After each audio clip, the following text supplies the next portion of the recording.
Vote না দিয়ে কেউ যাবেন না, গেলে আপনাকে এনআরসি করে দেশ থেকে বিতাড়িত করবে, তখন কিন্তু আমায় দোষ দেবেন না। এই সময় বলছে সব লোককে 9,000 লোককে হজে পাঠিয়ে দাও, সব শয়তানি।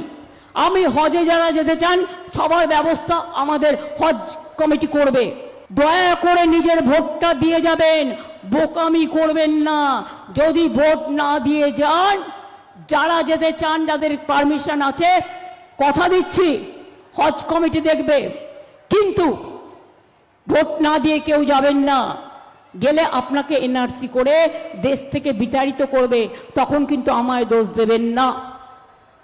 হজের অনেক টাইম আছে, প্রতিবার ভোটের সময় ফেলে যাতে এখানকার লোক ভোট দিতে না পারে।